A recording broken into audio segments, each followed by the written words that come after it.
কোরআনে কারীম রাসূলের উপর নাযিল হয়েছে, সেই কোরআনের সাথে বাজতে যদি এরকম দাম হয়, আর জিনার উপর কোরআন নাযিল হয়েছে, সাহিবুল কোরআন ওনার মর্যাদা কত বেশি হবে এটা আমাদেরকে শিক্ষা নিতে হবে, ঠিক কিনা বলেন? রাসূল পাক সাল্লাল্লাহু তাআলা সাল্লাম হচ্ছেন সাহিবুল কোরআন।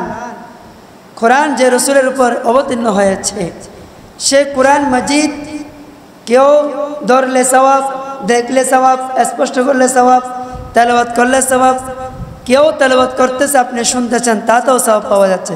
সুবহানাল্লাহ।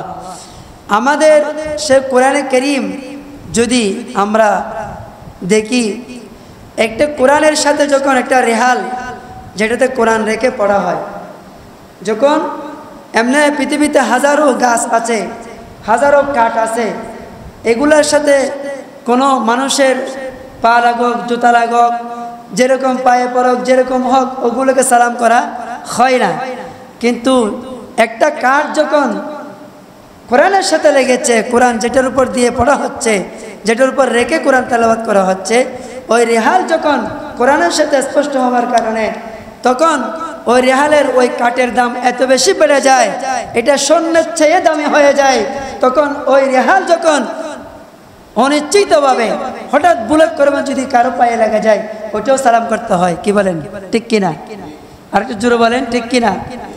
যে কোরআন শরীফের সাথে জুলদান দেওয়া হয়, কোরআন শরীফের উপর প্যাকেট দেওয়া হয়, ওই যে জুলদান কোরআনের ইজ্জতের জন্য দেওয়া হয়, ওই ইজ্জত ওই কোরআন কারীম যখন কুলে পড়া হয়, হঠাৎ যদি ওই জুলদানটা যদি ওই কপারটা যদি মাটিতে পড়ে যায়, তখনও সেটা সালাম করতে হয় কোরআন কারীমের ইজ্জতের হাতে, ঠিক কিনা বলেন?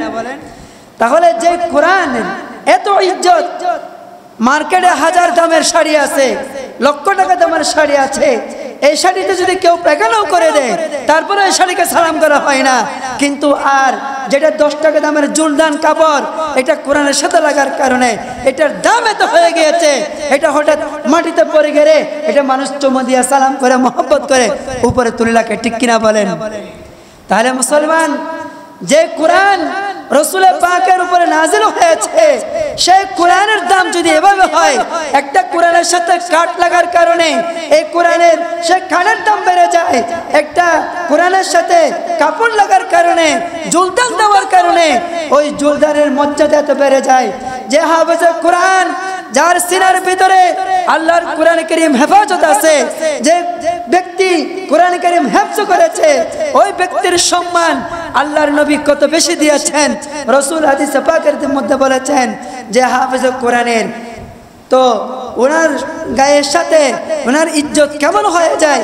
কোন হাফেজে কোরআন হেঁটে যাচ্ছে, ওর ছায়া যদি তোমার পায়ের তলে না পড়ার মতো, তোমাকে সতর্কের সাথে হাঁটতে হবে। সুবহানাল্লাহ।